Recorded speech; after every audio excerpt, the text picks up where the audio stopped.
Broadcasting live from an undisclosed location somewhere beneath the New York Public Library, it's Brian and Eric don't belong here. Hello to everyone out there listening at twitch.tv/Goblin Voice and wherever you get your podcasts. I'm your host, Brian Miller, here as always with my handsome, gentlemanly colleague, Eric Brenner. What's up, man? Zing, zang, zoom. What's up, friends? Sing, zang, zoo. Yeah, I just open every show with a little improv, opener. Zip, little zip, zap, zop? Yeah. really keeps with the spooky radio vibe we're setting. That's here. right. Yeah, very scary how a New York comedy institution could turn into a pyramid scheme and collapse, leaving everyone bereft of their dreams. Oh man, it's true. Eric, good to hear from you, brother. Good to be with you down here beneath the New York Public Library once again. Oh, yeah. I know. I didn't like being above ground. It was too. It was too much. It was too, and it's too much light. We've gone dark, of course, because there are many sinister forces that know that we're back on the air and are actively trying to stop us. And so we got to go dark a little bit. We took a multi-year hiatus. We're 3 episodes in. We're already getting tailed. Yeah. You know what I mean? I'm seeing, It's, hey, we got to be safe.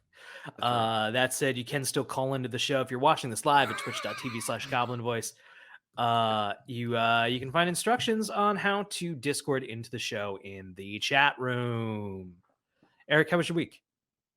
It was good. Time goes so fast. I was talking to a friend the other day just about how the horrifying speed at which a week passes these days. Mm-hmm. It literally, and it's also kind of crazy doing the show. It's such a marked thing. It feels like we literally just did our last show, I don't know, yesterday.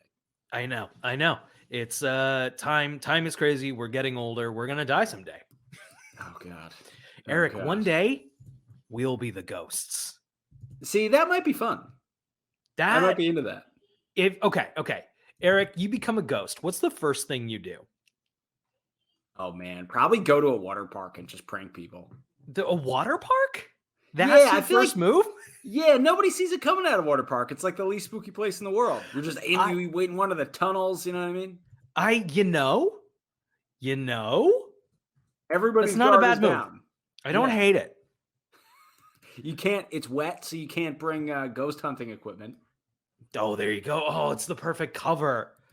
Can we talk about some of the recent pod purchases we've made? I don't want to spill any beans. No, do it. No. Yeah, we definitely can. I have purchased a what I can only describe as inadvisable amount of ghost hunting equipment. Yeah. Inspired, of course. Last week I talked about having picked up Zach Bragan's Ghost Hunting for Dummies. Here's a question. Is there an advisable amount of ghost hunting equipment? I think the advisable amount is 0. Zero ghost hunting equipment. I don't know what a good amount is, but based on my wife's face when she saw my Amazon cart, I picked the wrong amount. But I feel like I don't want to stereotype, but I feel like wives notoriously don't understand ghost hunting. And that's the thing. They don't get Not a sympathetic ghost hunting demo. Yeah. Not a single wife understands ghost hunting. Yeah.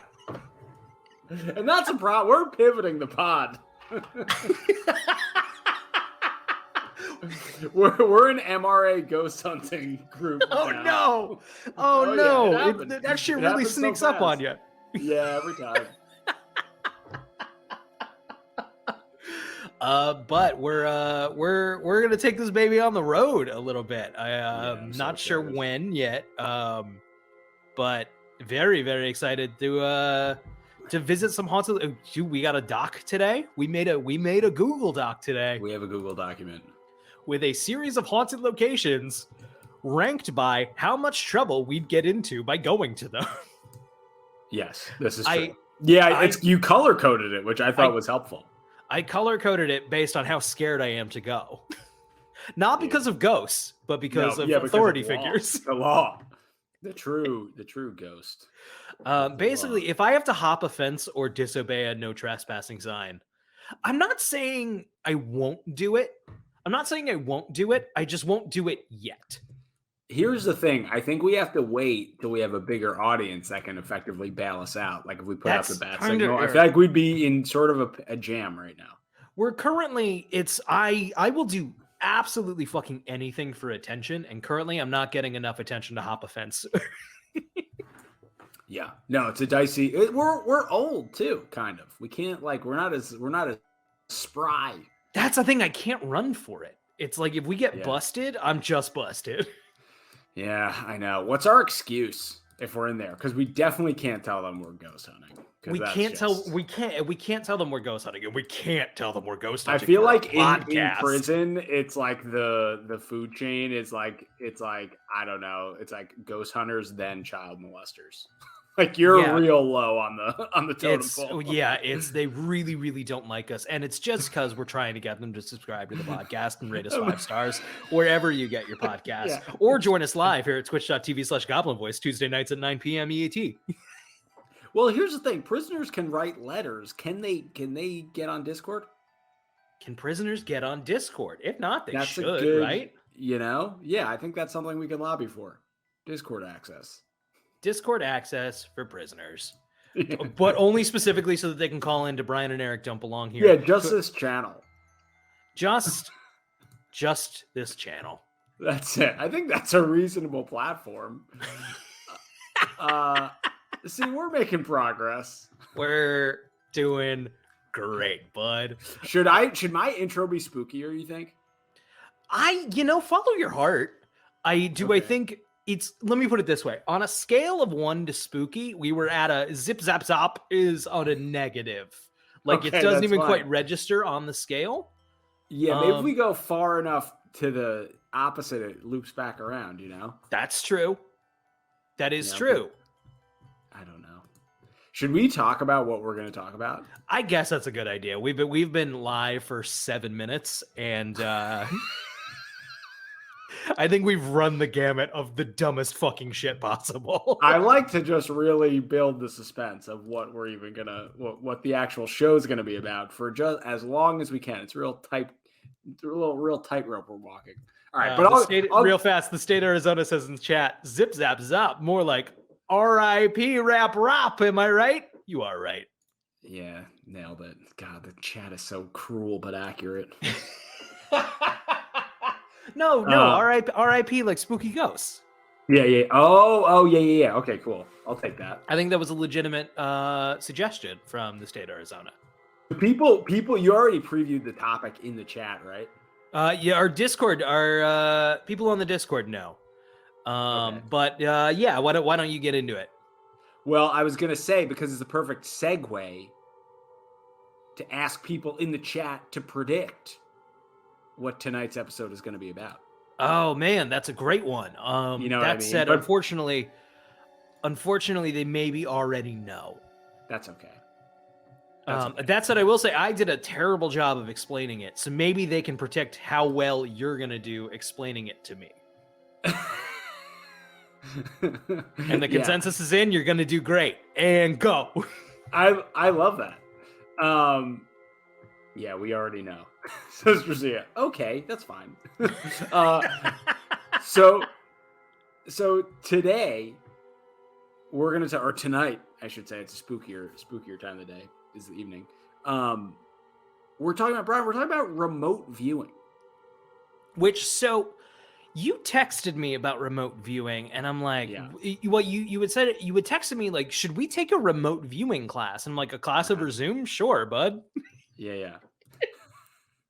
Yeah, and I just view each other remotely over Zoom. That's basically that's what we do all the time. Whatever you want to do, bud. View each other. Yeah, that's fine. So what is remote viewing? It doesn't sound spooky. So here's what's interesting about it. It's definitely paranormal. It's definitely strange. It's not super spooky per se. So I'm going to give you the definition. So basically, remote viewing is more or less a form of clairvoyance. So the formal definition is it's a mental faculty that allows the perceiver to give details about a target that is inaccessible to normal senses due to distance, shielding, or even time. Okay. So it's the ability to see something or not only see but perceive, so other senses too, that is not in your immediate surroundings. Okay. So anything, like, Interesting. what do you want to know? Okay. Um First off, through time. So like basically, if I'm understanding this correctly, this is the ability to see things you aren't supposed to see, sort of psychically. Yeah, so there's an interesting overlap or adjacency with remote viewing and psychic abilities. Not exactly the same, because you don't you don't technically have the ability with remote viewing to know someone else's thoughts, but Sure. you do potentially have the ability to see what someone else is seeing or feel what they're feeling. The state of Arizona has a good question here in chat. Is this like the scene from Ghostbusters where Bill Murray was faking it? Basically, yes. Our entire podcast can be mapped on to the Ghostbusters canon. I am Slimer. I'm just a hard that's what I Slimer would do as a archetype. ghost. Just Yeah. be Slimer. Just be Slimer. Remember that juice from back in the day? That Slimer juice they used There to feed was children? like a the younger folks in the chat right now may not remember or slash were never even alive for. There was a high C juice box that was Ghostbusters theme, had fucking Slimer on it. It was Yeah, it was green. incredible. And it tasted There was like orange. there was real tight coordination between like the industrial media and food production industries. Like Oh everything man. was a Happy Meal and a new snack and a new like soda. But I feel like those ecto coolers, like those, there wasn't a Ghostbusters movie. I don't think that cartoon was still popular. Like those high Yeah, C you're right. coolers, those ecto coolers, I think outlived the Ghostbusters cartoon. Yeah, I think you're 100% right. They absolutely, well, they probably made, there was probably like a 10-year surplus of them. That shit Shit didn't never expire. goes bad. It wasn't food. Yeah, exactly. That was fucking vegetable oil. State of Arizona says, "Fuck you, Brian. I remember." Yeah, that's me in the state of Arizona's general relationship is fuck you, Brian. What you said was wrong. I like that. That's good. So it works out. Okay, so where were we? Is it, yes, it's kind of like that Bill Murray scene. It's kind of like psychic abilities, but not exactly. I will say that we'll get into this later, but there's a big overlap with something called psychic detectives, which is a real thing, which are people who claim to have psychic abilities who work with various law enforcement agencies to find like missing people and solve crimes and shit like that. So how okay. Yeah. My next question here is, so we're gonna do an experiment later in the show, I believe. If this goes well, can you and I become psychic detectives? Maybe I don't want to be a ghost hunter anymore. Maybe I want to be a psychic detective. We could maybe do both, Brian. It depends. Oh fuck. So the deal is, what's kind of nice about the whole world of remote view, very democratic, very egalitarian world. According to the remote viewers out there, remote viewing is just a native human ability that has a sort of normal distribution, kind of like musical ability. Everybody can do it to some extent. Some people are really good at it. Some people are kind of bad at it. I'm trying to learn the piano. I am horrible. So maybe I'll be the same with remote viewing, but there's nothing like special you need to do. It's just something you can do that you don't know how to do yet. Interesting. Yeah. Very interesting. Yeah, it's kind of neat. So the basic, I'll go through the history of it. The reason it kind of caught my attention is because for over the course of a quarter of a century, the CIA spent about $500 million studying it. You told me this. That's fucking wild. So somewhere in fucking Langley, there are files of this shit. In Meade, in Meade, the Meade, I don't think it was an Air Force. It's a military base in like Maryland. Yeah, they were running. It's a really tremendous story. They spent about $500 million, so like $500 million from 1970 to 1995. It switched. Son of a bitch. It switched program names a million times. Basically, what kept happening is like people would find out about it, like different agencies would find out about it, and they would do an investigation. And like, this is all just not real. And they would just cut the funding, and it would get picked up. It was like this Hey! like stepchild, and you're done. Do you know any of the project names? Yeah. Oh, dude, they're incredible. What do we got? It starts as the innocuous Scan It program. So I should say, by the way, this started during the Cold War in the 70s because the CIA came across some intel that suggested that the Soviets were succeeding with something they called psychotronic research, which is very similar to remote viewing. Now, super boring, lame skeptics will say that this was all just like a misinformation campaign put out by the Soviets to lead us on a wild goose chase. Yeah, it has to be real. So it starts in 1972 at the Stanford Research Institute in California. So this is like major research institutions, major research scientists involved in this. It's called Scan It, which just means scan by coordinate. It's kind of a shortening of those two words. Yeah. And the two luminaries, if you dip into remote viewing at all, there's two guys whose names are going to come up: Russell Targ and Harold Puthoff, I guess, Puthoff. Okay. They make a lot of pretty wild claims. They say Okay. the results exceeded like 65% hits in later experiments, but they also there were some black eyes in the program. So they got into bed. Are you familiar with Uri Geller, Brian? The name sounds very familiar. Remind me. So he was a very famous television psychic. He did the rounds, and he later got like publicly debunked and humiliated by the Amazing Randy. Okay. He said he could like bend spoons and stuff, and there was that's right. Uri Geller is the spoons guy. Exactly. And so he claimed he could bend spoons, do all these sort of feats with his mind. And the Amazing Randy always called him a fraud, and then got him. We should find the clip sometime. But he gets shown as a fraud on TV, on live TV. Basically, the Amazing Randy proves that he's using sleight of hand and whatever. So he was a big luminant. Like they identified him early on as an incredibly gifted psychic and like poured a lot of money and time into Uri Geller, who later turned out to be a fraud. There's another psychic they invested a lot of time in called Ingo Swann. So there's a lot of obvious criticism with them, but these guys, like Harold, is a legit guy. He has a PhD in electrical engineering from Stanford. He worked with and invented like tunable lasers and electronic beam devices. It's like all sorts of crazy stuff. Has a bunch of patents, so he's definitely real.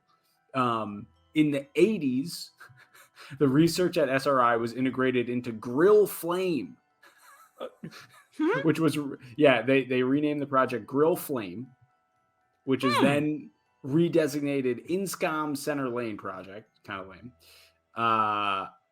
Maybe they have to make it sound lame to sound more. I think so. Yeah, it's like a misdirect. Like it's too cool, so they got to just make it sound like a cool grill project. If you and I were in charge of making the name, A, it'd be way cooler. B, we'd lose funding immediately. Oh yeah, absolutely, so fast. We'd get to like 5K, and then it would just be the rug would be pulled out. Think about that, dude. $500 million. That's wild. That's a lot of money. That's a lot of money, man. So the final name, which you may have heard, or some of our viewers may have heard, is the Stargate Program. Okay, and I remember the film Stargate. And wasn't there a show too? Stargate was great. There were several sort of Star Trek knockoff shows that I don't think are any good. Yeah. That's right. Did you ever see the movie The Men Who Stare at Goats, or read the book The Men Who Stare at Goats? I have not.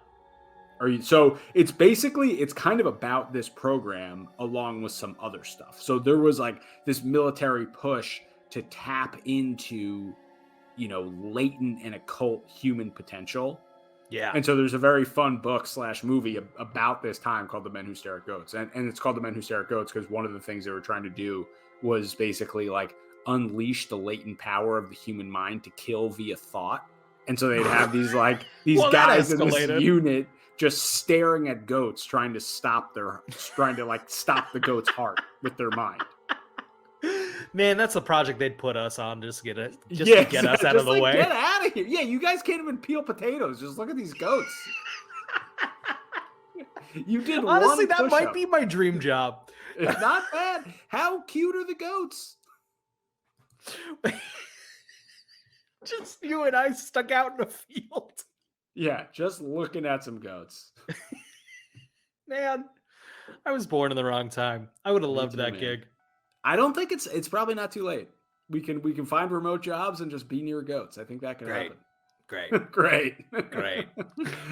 So I mean, there's a lot of ins and outs of the military history, but the basic gist of it is they sink a lot of money into it over a quarter of a century. It bounces around these different spots. The CIA is involved. It gets started because there's rumors that the Soviets are doing this and that they're actually getting intelligence this way somehow during the Cold War. At the end of it, in 95, it gets shut down. So in 95, the Defense Appropriation Bill directed that the program be transferred from DIA to CIA oversight. The CIA commissioned a report by the American Institutes for Research that found that remote viewing had not been proved to work by a psychic mechanism and said it had not been used operationally.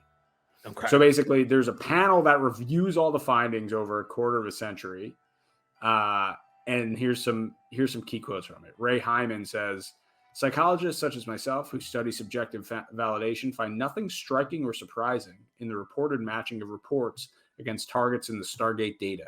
The overwhelming amount of data generated by the viewers is vague, general, and way off target. The few apparent hits are just what we would expect, if nothing other than reasonable guessing and subjective validation are operating." So that's one of the main criticisms. However, there were some startling successes. I'm so excited to hear about those. I want to hear about all the ways that this is definitely real. So here's the thing. So even though the CIA stuff and looking into this, I see how this might have limited military application, and we'll get to actually like how you do it, and we'll try to do some remote viewing here. I'm so excited. But I kind of get how it might have a limited military application. With that said, there are some documented successes from the Stargate program that are pretty weird. Wow. So Joe McMoneagle, a retired special project intelligence officer involved in the Stargate program, claims that he left in 1984 with a Legion of Merit for providing information on 150 targets that were unavailable from other sources. In 1974, one remote viewer appeared to have correctly described an airfield with a large gantry and crane at one end of the field. The airfield at the given map coordinates was a Soviet nuclear testing site, a possible underground nuclear testing site. In general, most of the receiver's data were incorrect or could not be valued. But that one site was pretty good. Listen. If you get one, that's all you need from me. Any coincidence works for me. Exactly. A remote, but some of it is weird. Like some of it's a little too strange to be a coincidence. So a remote viewer was tasked to locate and did a Soviet Tu-95 bomber, which had crashed somewhere in Africa. In September 1979, the National Security Council staff asked about a Soviet submarine under construction. The remote viewer reported that a very large new submarine with 18 to 20 missile launch tubes and a large flat area at the aft would be launched in 100 days. Two subs, one with 24 launch tubes and the other with 20 launch tubes and a large flat aft deck were reportedly sighted in 120 days. So there's sort of weird stuff like that where they are creating these, they are viewing, I guess, they're remotely or having images or perceptions of pretty specific military targets. I think the problem that the biggest thing in the data was there were some serious flaws in some of the, I don't know, in some of the experimental designs. And it also just couldn't be replicated reliably. Like you couldn't just be like, okay, find this thing. It just wouldn't work. That's kind of a big one. Yeah, exactly. Yeah. You kind of need that. But sometimes it would produce these very strange hits. And so it's still used. We're talking about this before. It's remote viewers there's still plenty of them out there, and there's whole associations and like classes you can take to learn.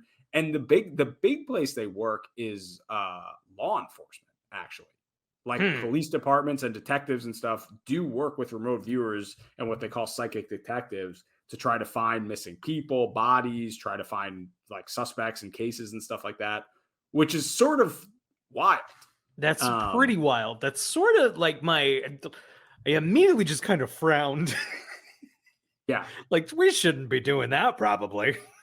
I guess my take on it is like, I feel like they're like a detective is like a pretty practical job.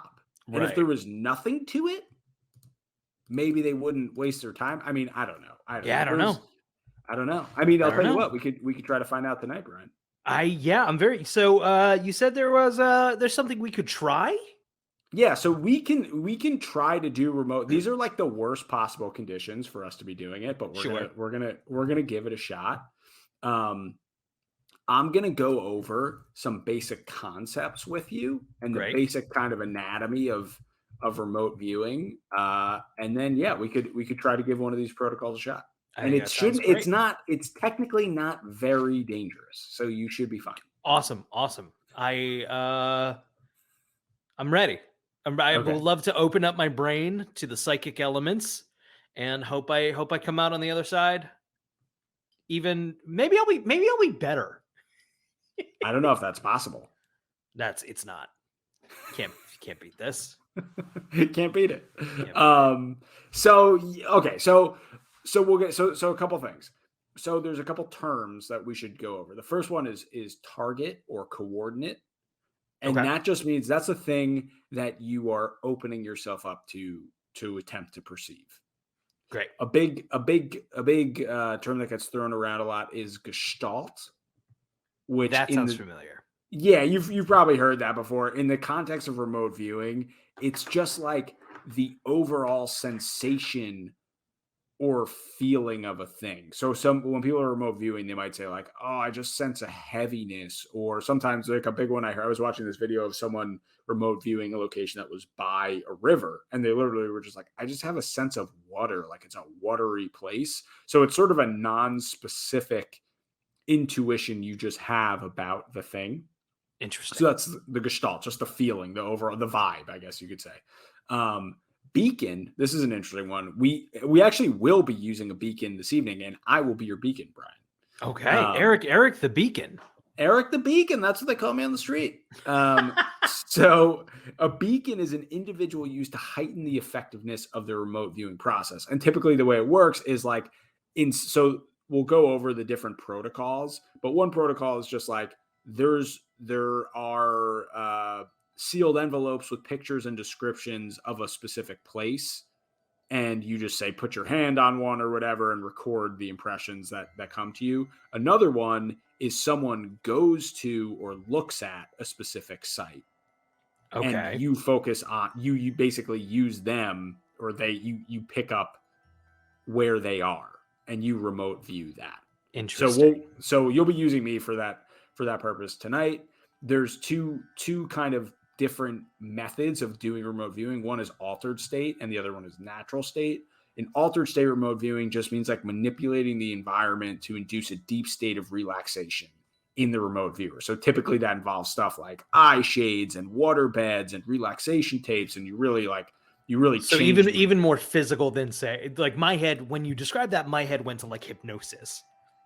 Yeah, sort of similar. Yeah, you try to enter a hypnotic state. Like they'll lie in a water bed, they'll burn incense, they'll do all sorts of stuff. And then natural state remote viewing is just there's no special techniques or preparation. You just sit at a table with a piece of paper and a pencil, and you just try to cultivate a state of relaxed awareness. So nothing crazy, like if you were going to sit down and answer some emails or something like that. Got it. We're going to do natural state tonight, and I kind of like that because the idea is like it's not really a big deal. Like this is something you can already do, and some people just do seem to do this.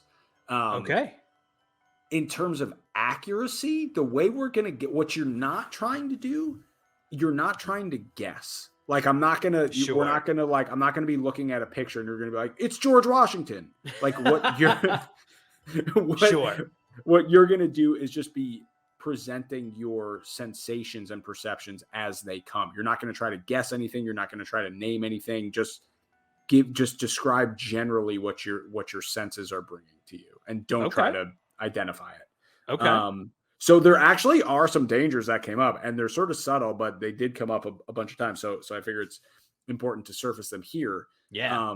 Some places or targets can just make you feel bad. Oh, fuck. Some people, especially people who I was listening to this with some of the psychic detectives, like they'll just like, the coordinate will be a certain crime scene or something, and they just don't like it. And they bail. And the answer is like, you just stop. If you feel that way, I didn't pick anything. None of the coordinates are bad in any way. But if you feel a bad vibe, just let us know, and we'll pull the ripcord. Okay, sounds good. Cool. So are you ready to talk about the actual method of what we're going to do tonight? Yeah, definitely. Okay, cool. So let's see here. So the interesting thing about remote viewing that sort of tripped me up in the research, I was like, okay, cool, I kind of get it. How do you actually let the remote viewer know? Like, how do I direct you towards the target? Right? Like, how do I? And the answer is, there kind of isn't an answer. So like in some of these experiments, they would just have sealed envelopes, like I said, with and inside the envelopes would be labeled with a letter or number or something totally neutral, but inside them would be a picture or description of the place, and you would just give it to the person. What we're going to do tonight, we're going to use another method. I've gone on Google Maps, and I found the coordinates of a bunch of different locations.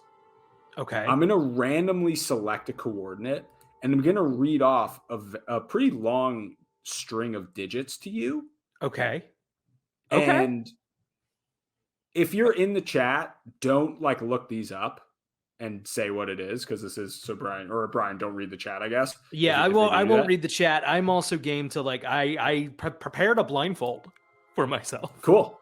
Yeah, there you go. So I'm going to read off a string of digits which represents a set of coordinates. Okay. Should I blindfold myself now? Yeah, definitely. All right. I'm going to keep stated real fast. Staters. Eric just lists the coordinates of Brian's actual home address. Oh yeah, I'm just going to dox Brian. Yeah. Okay, I'm going to take my headphones off for 1 second just so I can put my blindfold on. Okay. If you're in the chat, does anybody in the chat have any experience with remote viewing? All right. I have taken just a COVID mask, and I've folded it up, and it is now in front of my eyes, and I cannot see shit. I will probably bump into my microphone at some point, but I'm here. I'm ready. That's how we'll know it's real. Okay, so I'm going to read these coordinates, and they're going to correspond to actual locations, not your actual house. And I'm going to look at photos basically of these sites. So I'll be viewing these sites. Okay. And basically, all I want you to do. Do you have a pen or pencil and like? I do. I have my pen is right on my notebook. I'm ready to go. Okay, so once we start this process, we're going to go one at a time. You have all the time in the world. Okay. And what I want you to do, the first number one rule is just relax. Don't try to force anything. It's okay if nothing comes to you. Okay. And if something does come to you, just describe it. Don't identify it. So like if you felt something that felt like a pen, don't say pen, but just think of like cylindrical, kind of light. Keep it vague. Not vague, but yeah. Just keep it describe vibes. the individual elements of it, sure, opposed to trying to categorize it as something. And then at the end, when we review it, we'll see if anything came from it. In terms of the pen and paper, what may happen is if you have the urge to just move your hand at all, just do that. Even if it's just a squiggle, a line, stuff like that can be significant. Definitely don't feel like you have to be drawing actual things. Again, you're not trying to guess something. You're not trying to draw anything. The process is at the end, we're going to kind of put it together and see if anything comes out of it. And then finally just pay attention to the sensory information in that comes to you. So anything, so it's like the colors, the textures, the smells, the sounds, the tastes, the shapes, patterns, positions, anything. Just write all that stuff down or say it aloud, and I'll kind of note it too.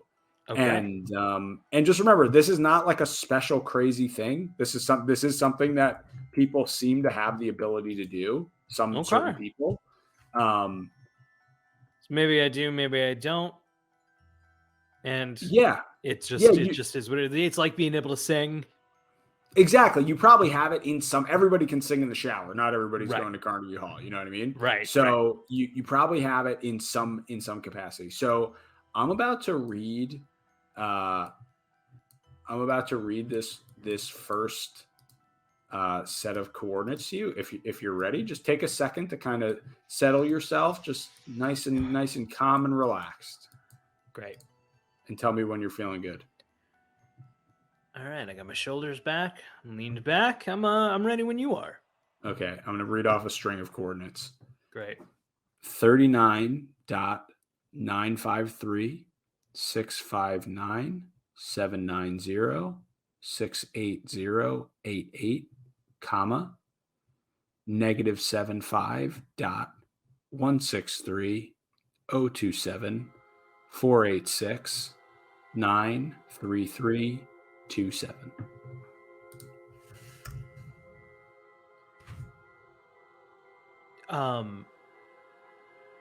So I don't know. This is just literally what happened in my brain as you were. I was like kind of like trying to like actively not think of anything. Sure. And just let it happen. The first couple numbers out of your mouth, my head immediately just got a very clear vibe of urban. I got very gray. I got gray. Cold. Okay. Concrete. That's about what popped into my head. Did anything happen on the paper? I don't know because I'm blindfolded. I can look. Yeah. Feel free to take your blindfold off. 2 dots. Just 2 dots, probably from just where I rested my pen. Okay. All right. Yeah, we can. How do you feel? Do you feel like totally fine, energized, like no? Yeah, I feel good. Okay. Well, Brian, I'm gonna say for that first one, you fucking knocked it out of the park, my Shut up. Yeah. Shut the fuck up right now. Those were the coordinates for the Grand Mason Lodge in Philadelphia. So the Freemason Temple in Philadelphia. The absolute fuck up. Yep. And it's a very sort of imposing, gray, cold concrete building. When I was there, and so I was looking at photos and thinking of my trip there. And when I was there, it was a freezing day. And I had to wait outside. Eric, you have to fucking be kidding. Oh, fuck. I literally thought I didn't want to get specific enough to go winter. I thought of winter. Yeah, it was, yes. Which, granted, it's February right now, but like, fuck, dude. What? No, for real. No, what the fuck just happened? It's really crazy. If you want to quickly Google Maps, like the Pennsylvania, do Philadelphia Freemasons Lodge and just look at the street view. I have a what I want to know really is oh boy. Oh wow. Okay. I need to find the street view. But I'm a little. What I want to know was I got a very clear image also of like a red building, like near it. I did not specifically envision this. Interesting. Well, that's the thing about remote viewing that kind of makes it a cool, like low. Oh, actually, well, there is. That's funny, dude. Look up the. What is this? Hang on. There is a big red brick building right near there. No, there can't be. Yeah.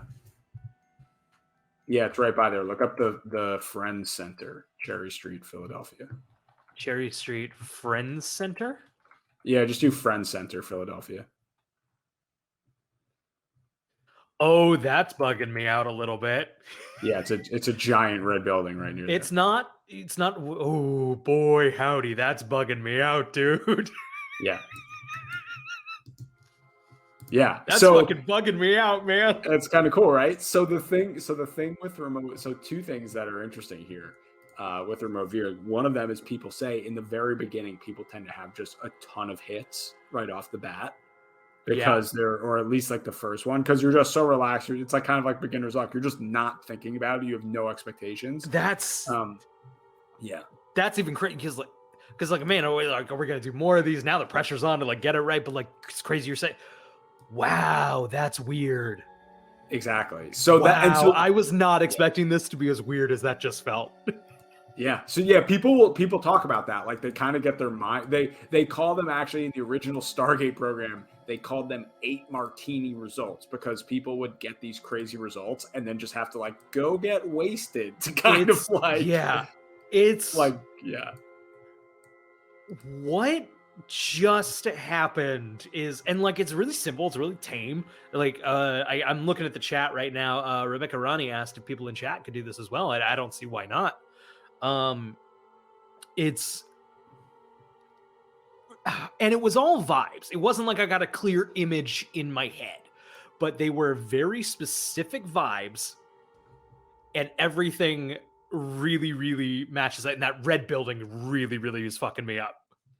Yeah, it's really interesting, dude. And so that is the thing about it too. And to sort of take the pressure off is like, actually one of the things they said is like, if you're one of the only ways you can do it wrong is to be looking for really specific images or a really obvious answer. It almost never comes like that. It's just sort of they describe it more like less like guessing and more like having something on the tip of your tongue, like a band you're trying to remember. It's kind of like, it's kind of like this.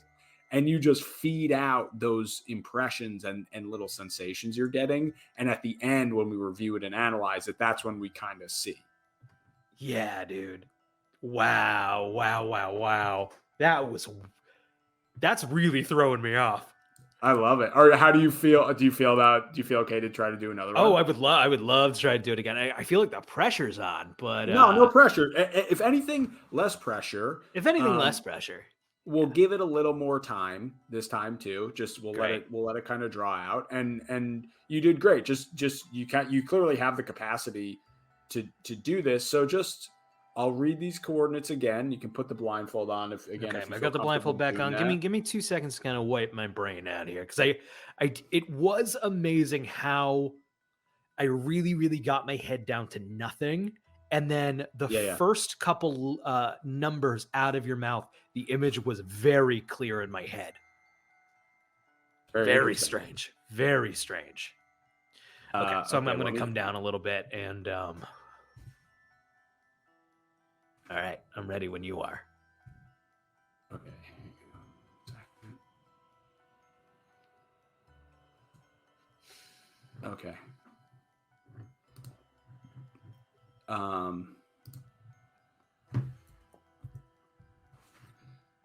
Sweet.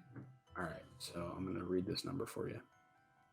The coordinates are 29.979944822951126.7, comma 31.134234083955178. I don't know if this is gonna make any sense. It was not as starkly powerful as the last one. I got circles. is what became very stark to me, for lack of a better word. Like Okay. kind of like a traffic circle, if you will. Okay. A statue Okay. overhead is also I was also granted looking at like Google Street View, but like an overhead shot of like a park or Mhm. some sort of, I'm not sure. Look, give it a you're doing really great. Give it I'm gonna keep looking at these images. Okay. Just stay relaxed. See if anything additional to that. That's actually pretty amazing what you just said. But if No, oh anything fuck additional off, dude. comes in, I'm just scanning through these images now, looking at the coordinates. Any colors or Red is one. Red's back to me once again, but like I kind of have like a car stuck in my head. okay, interesting. I have to get myself back to relaxed is the thing. Now I think I'm leaning in unintentionally. Sure.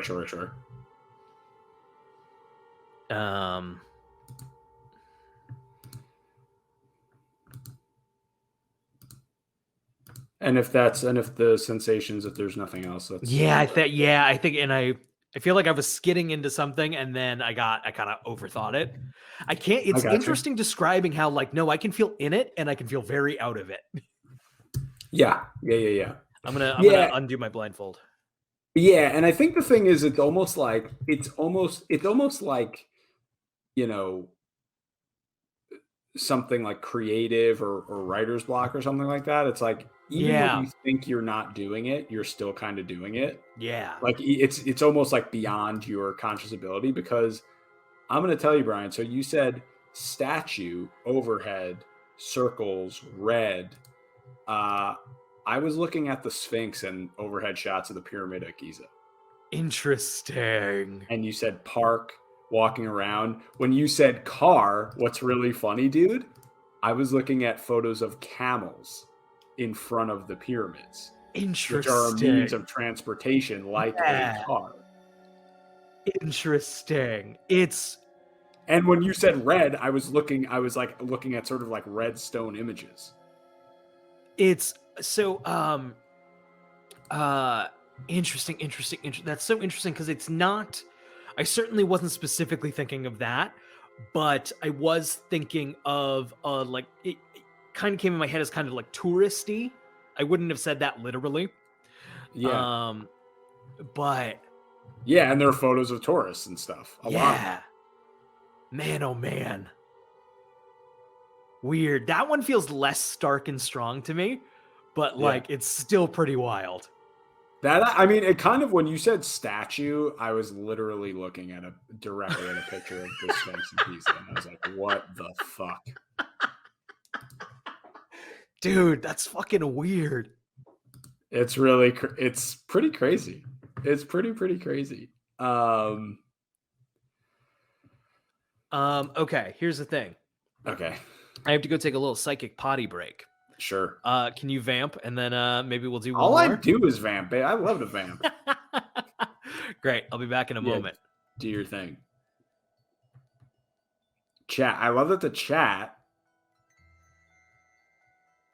is also predicting. This is incredible.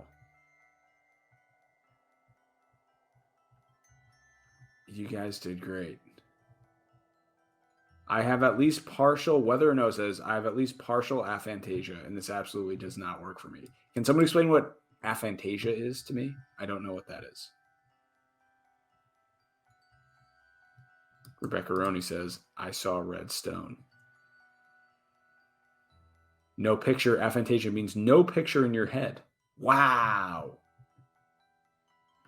That's wild. What is that like?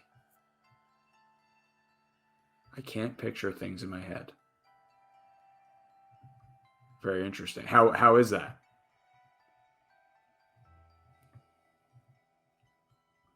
If you imagine an apple, can you actually see an apple? If yes, that's normal. If no, that's aphantasia. The thing is, whether or no, it's not, and I don't know if aphantasia is strictly visual.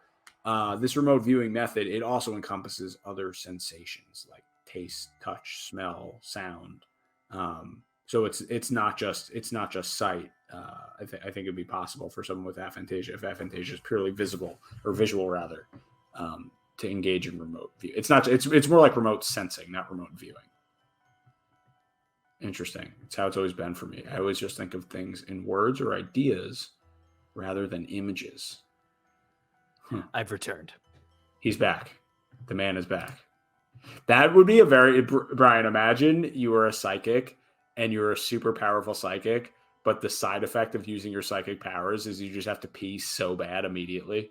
Maybe that is it. I do have to pee all the time. That would imagine that. That's the issue. It could just be I'm literally nonstop pounding Diet Coke and beer, but no, I bet it's the psychic. I think it's the psychic powers. It's the latent psychic powers within me. The latent psychic powers. I think that's probably right. Do you want to do one more? How are you feeling? Yeah, I think we should do one more. Let's see where it goes. So for this one, definitely take your time. Okay. Don't, after a couple, don't worry so much about like talking it out or trying to guess what it was or whatever. It just give it to see if you get any more sort of in dribs and drabs after the first wave. See if anything else comes. Okay. And then we'll see what happens. Okay, chat, you're all gonna do this one too, right? I say that blindfolded, not able to see the response. And I suppose everyone listening to the podcast later can also do this too, right? Yeah, absolutely. See what happens. Absolutely. Though I imagine there is, because I imagine there is a little bit more of a 1-to-1, right? That's kind of the whole thing. I think so. I mean, we definitely. Yeah, I'm acting as your beacon right now, and I feel like we're buddies. We talk all the time, so maybe there could be some kind of connection that's facilitating this there. Right. I don't know how this works at all. But no, we're just experimenting things we do not understand. Which is the whole premise of the pod. Yeah. Okay. So I'm gonna. Are you ready for the coordinates? I am ready. Okay. 40.70.626.483.628.2145, comma, -73.996.842.587.9121.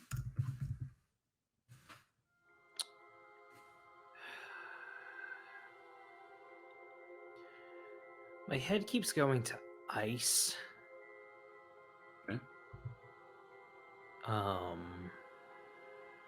Water. Okay. Breaking.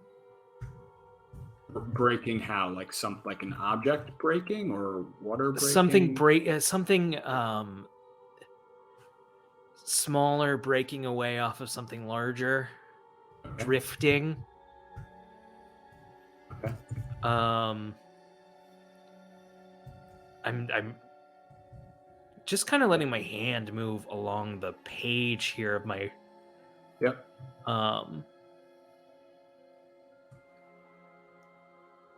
Trees?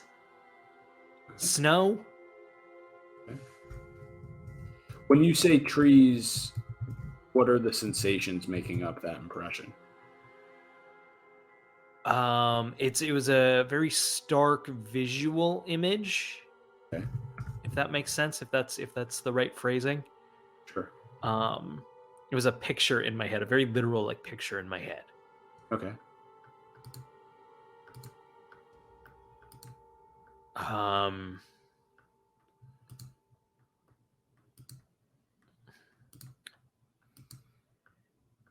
Trying not to self-criticize myself of for going I can't quite tell when I'm going down like a rabbit hole. That's just no, just let it all come. Don't try to censor. Yeah. Imagining buried, up to my knees.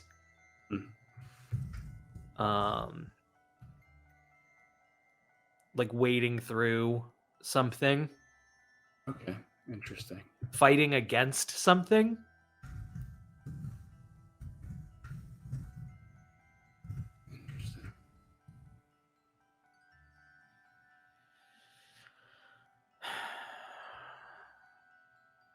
Kind of tapped, but I'm leaving myself Okay. open here. Okay. Yeah, we could wrap in a.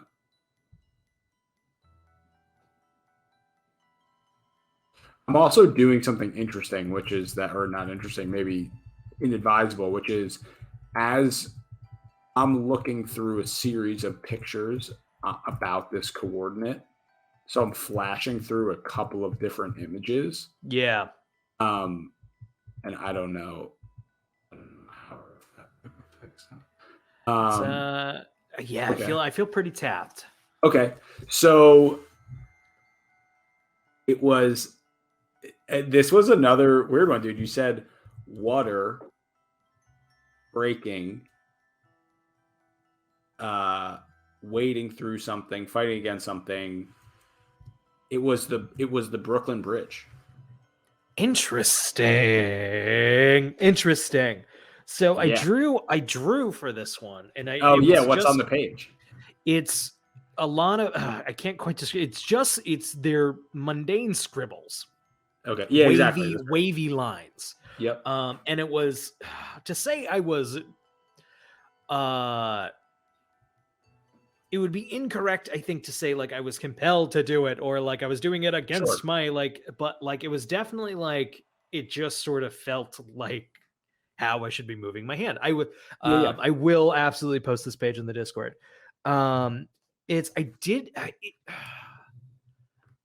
Interesting. It was like I said, I was going heavy on the water. Breaking is interesting. Yeah, that's why I drilled down into breaking, because I felt like, because you said water and I'm looking at this bridge and I thought of like the water breaking against the base of the bridge or the bridge sort of like cutting through the river. I was thinking, it was the image in my head was closer to like a sheet of ice and a piece breaking off an ice. Oh, interesting. Okay. Got it.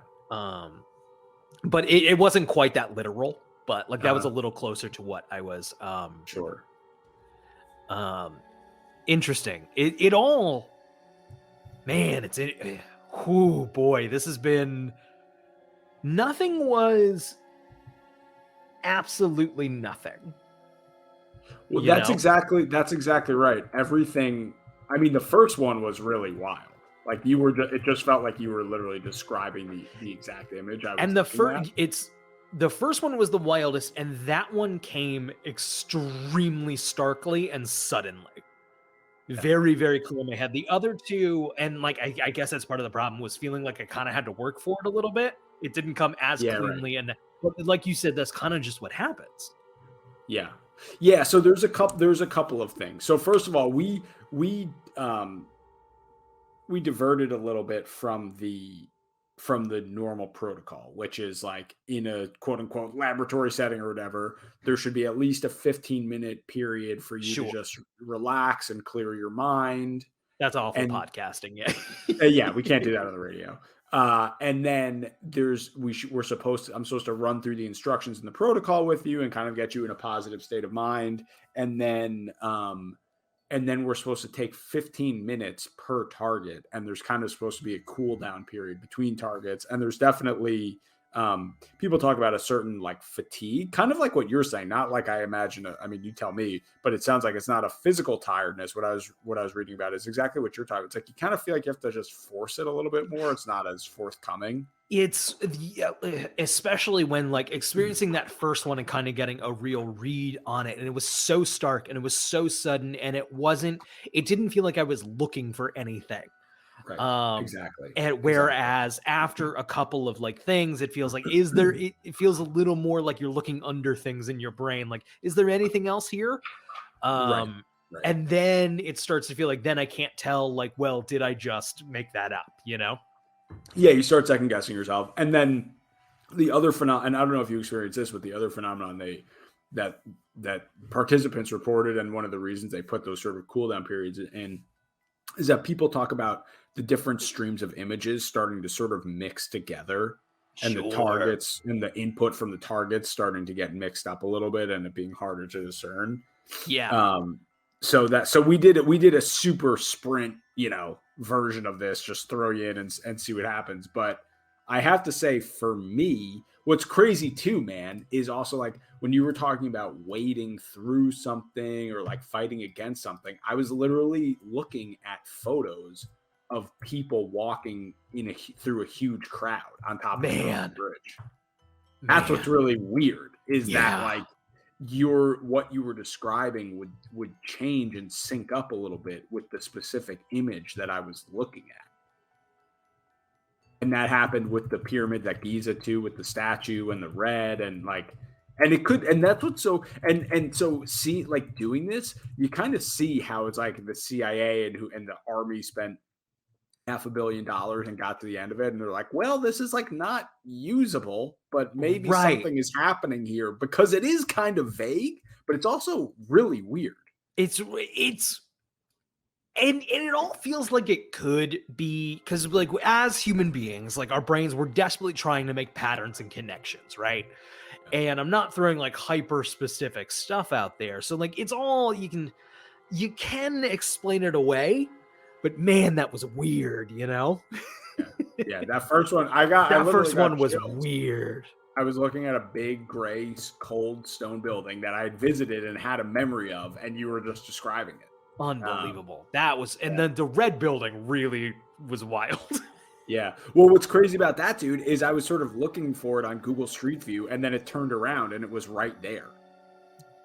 That's crazy. Man, oh man. Man, oh man, oh man, that really threw me off. So, Brian, maybe you do have a future as a psychic detective. All right. Well, I guess I need to look into that. Eric, this topic was so much fucking fun. Yeah, this was super fun. I'm really glad we did this. It's always cool to whip out like a real experiment we could dig into, man, you know? We got to find more of those. Yeah, for sure. Cool. Well, how do you feel? You feeling good post? I feel good. I feel pretty good. Nice. I feel No, I feel good. It was weird, but it was good. Great. Love that. Yeah, that's kind of all. Anything else we should cover on remote viewing? Unless you have any other interesting factoids, I think that was great. Are you good to start getting out of here? Yeah, I think we're good to go. Hell yeah. That's going to wrap up Brian and Eric, or that's going to wrap up this broadcast for the night. Remember, you can join us live here at twitch.tv/GoblinBoys Tuesday nights at 9 p.m. Eastern, or wherever you get your podcasts. I want to say thank you to Purple Planet and Carl Kasey at White Bat Audio for the use of their music. If you have a paranormal case or something you would like us to investigate, you can email us at spookybriananderic@gmail.com. I'm committing both Eric and I to this right now. We're here to help. Oh no. For both of us at Brian and Eric Don't Belong Here, good night. Stay safe out there. Good night, guys.